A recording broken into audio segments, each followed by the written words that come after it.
à tous. J'ai décidé de faire cette vidéo parce que je viens de planter une cinquantaine de jambes de force et j'ai enfin compris comment procéder. La vérité, c'est que j'ai cherché sur internet avant de commencer pour voir comment faire, mais il n'y a pas grand chose sur internet qui m'a aidé, donc j'ai appris en faisant. Et je me suis dit que du coup cette vidéo pourrait être utile à d'autres personnes, et puis si jamais j'ai à replanter un jour des jambes de force, au moins je pourrais trouver facilement la bonne façon de procéder. Alors juste une petite parenthèse, c'est que j'ai mis ce site, cette vidéo sur mon site internet, des miniatures, mais il est évident que pour des clôtures miniatures, normalement vous ne devriez pas avoir besoin de jambes de force, et pour ça je vous invite à regarder un petit peu les explications que j'ai laissées par ailleurs sur le site. Ce qui se passe, c'est que j'ai aussi des chevaux, et pour eux, donc il n'y a pas le même type de clôture, et là j'ai dû mettre des jambes de force. Voilà. Donc la première chose à faire, c'est de trouver la bonne jambe de force. Donc normalement, elle doit avoir un diamètre un petit peu plus petit que les piquets que vous avez plantés, et les piquets sur lesquels la jambe de force va venir s'appuyer. Et pour sa longueur, en fait, je vous renvoie à vos formules de trigonométrie pour déterminer et la longueur qu'il faut pour la jambe de force, et aussi l'écartement au piquet principal qu'il faut prendre en compte. Alors voilà représenté la jambe de force posée sur le piquet. Ce qu'on va chercher à avoir, c'est un angle de 45 degrés entre le piquet et la jambe de force, ce qui forme finalement un triangle isocèle où les deux côtés du triangle, que j'ai appelé ici par la lettre petit a, les deux côtés ont la même longueur. Et on voit bien sur le schéma que la longueur totale de la jambe de force, en fait, est supérieure à ce petit a. Pour calculer cette longueur, eh bien, en fait, il suffit de diviser a par sinus 45 et d'y ajouter 40 à 50 cm qui correspondent en fait à la longueur de la jambe de force qui est enfoncée dans le sol. Donc, vous voyez ici que pour une hauteur de 90 cm, donc petit a égale 90 cm, la longueur minimale de jambe de force qui sera nécessaire est de 1,80 m. Voilà, donc vous voyez, c'est quand même bien plus grand, donc il faut prévoir. Je vous invite à prévoir large. Pour déterminer la valeur de A, c'est assez simple. Il faut que la jambe de force vienne prendre appui au centre des tensions. Donc en gros, si vous avez deux fils, on va positionner l'encoche de la jambe de force au milieu, à mi-distance des deux fils. Et s'il y a trois fils, la jambe de force ira se positionner à peu près à la hauteur du fil du milieu.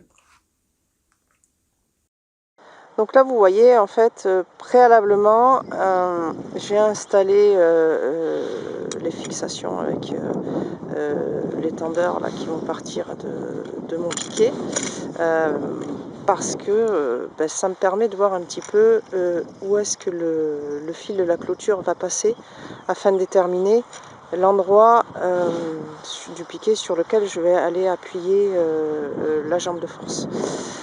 Important aussi, avant de commencer à planter la baramine dans le sol, pensez, et ça c'est vraiment important, à marquer le piquet pour savoir où va se trouver la zone d'appui de la jambe de force.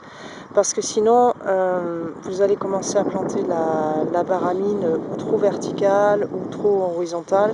Mais ce qu'on veut, c'est qu'effectivement, quand on plante la baramine, elle soit quand même alignée avec cette marque. Voilà, de façon après à ce que la jambe de force aille où il faut sur le piquet. C'est vraiment super important. Donc en fait, pour moi là, les jambes de force doivent être placées à 55 cm du piquet. Donc voilà, j'ai mesuré avec 1 mètre. Je me mets à l'endroit qu'il faut là avec la baramine. Je regarde un petit peu où est-ce que ça va tomber par rapport à mon fil de clôture. Donc là, ça devrait, je peux aller là, ça devrait bien aller. Ça va pas gêner le fil, mais si la barre était sur la trajectoire du fil, bon ben on peut l'écarter un petit peu de quelques centimètres, de façon à ce que le bois après ne vienne pas toucher le fil et ne fasse pas terre, n'amène pas l'électricité à la terre. Voilà. Et donc ben on va y aller. Alors là en fait je trace la forme de la future encoche que je veux sur le piquet. Donc je le marque sur les deux côtés hein, du bois, parce que en fait quand je vais faire le trou à la baramine, ça va m'aider à voir l'axe par lequel je dois faire passer la baramine, quelle que soit la position dans laquelle je me trouverai par rapport au piquet. Donc c'est bien pratique de faire comme ça. Voilà. Bon là ça y est, j'ai fait un trou là à peu près à la profondeur que je voulais, et j'ai la baramine là, qui est bien alignée avec ma marque, donc on devrait être pas mal. Je vais quand même mettre de l'eau parce que le piquet est quand même un peu plus large que le trou que j'ai fait. Pour la profondeur en fait il n'y a pas de règle, hein. Il y a une profondeur idéale. Et puis après, en pratique, on va là où on peut, quoi. S'il y a un gros caillou ou du grèbe ou je sais pas qui arrête la baramine, on est bien forcé de s'arrêter à ces limites naturelles qu'on ne peut pas dépasser, sauf à déplacer le trou, mais sur une jambe de force, c'est quand même un petit peu compliqué. Bien, alors je viens de faire 6 trous là pour 6 pré-trous avant d'enfoncer les piquets, et l'étape suivante maintenant c'est je vais scier les encoches avec ma petite élagueuse qui est super pour ça.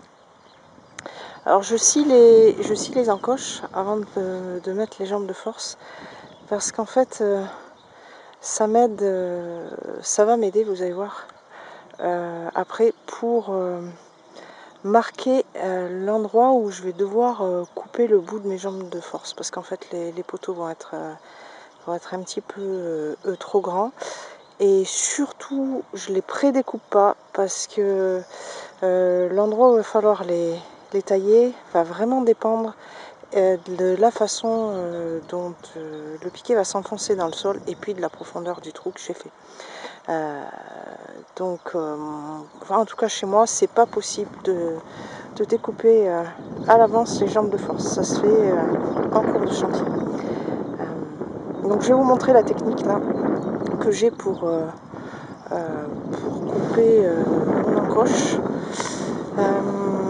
Alors je vais évidemment pas pouvoir filmer avec les lagueuses dans la main, mais l'idée c'est que je viens avec la lame à l'horizontale, je fais la première découpe horizontale, et ensuite en fait petit à petit je viens rogner un petit peu la partie oblique.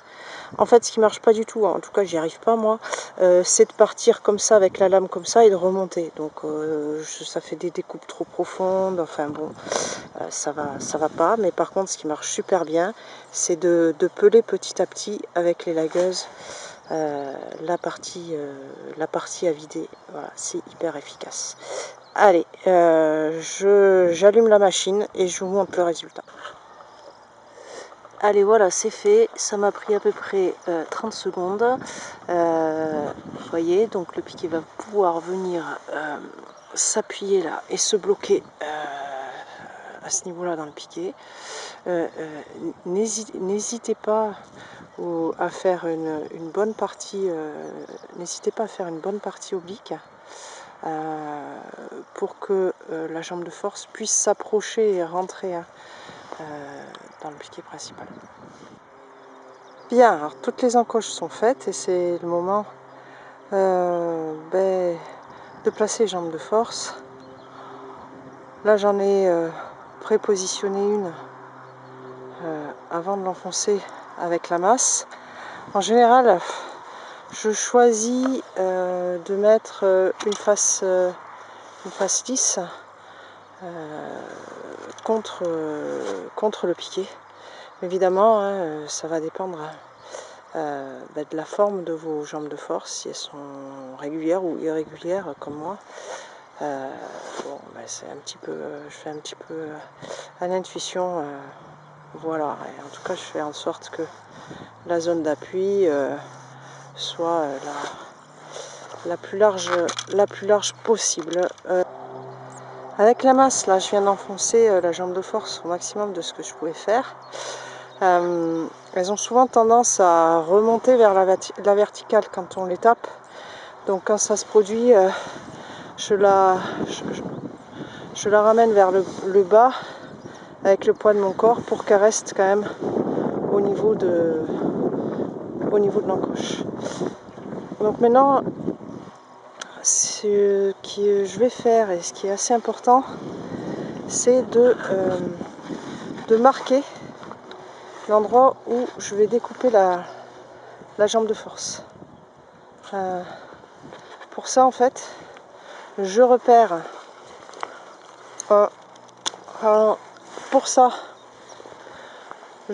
en fait la partie du piqué qui va devoir aller dans l'encoche.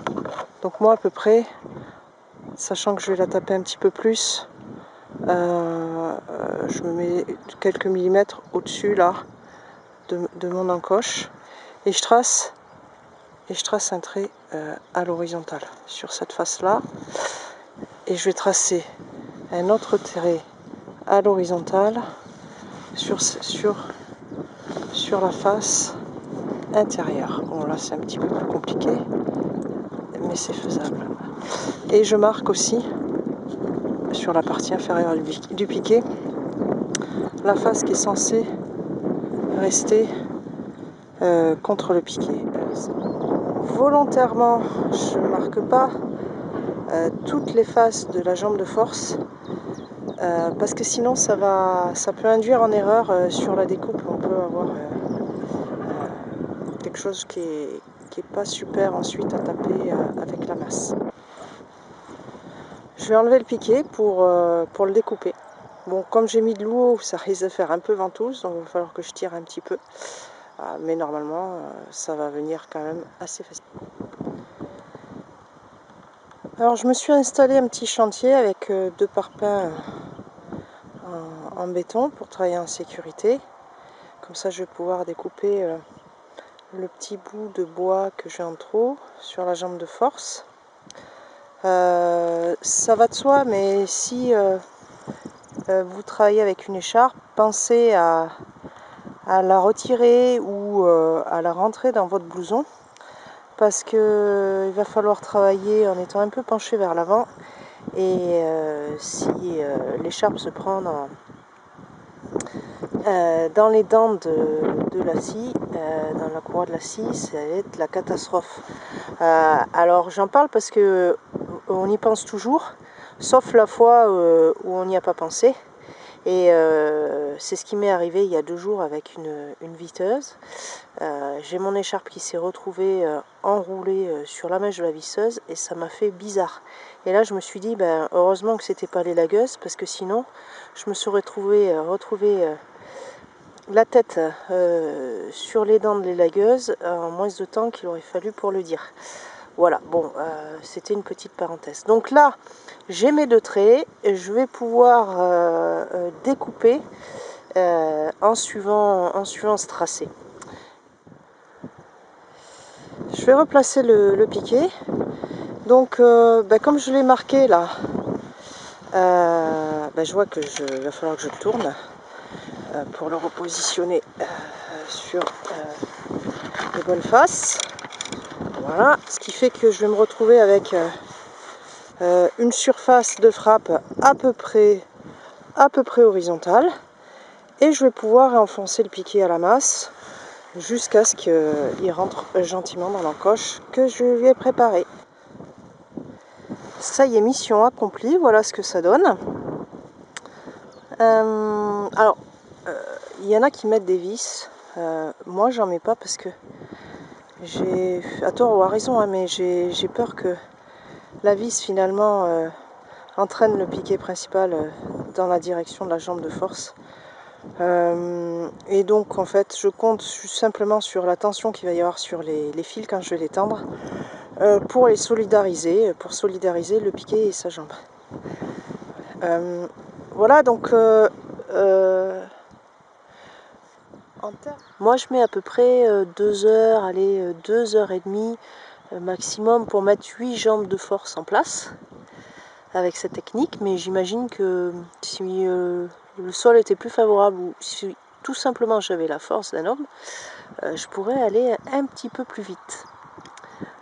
Voilà, je suis contente de partager cette vidéo et je vous dis peut-être à une prochaine fois. Moi je vais poursuivre mon chantier parce qu'il en reste encore quelques-unes à poser en fait.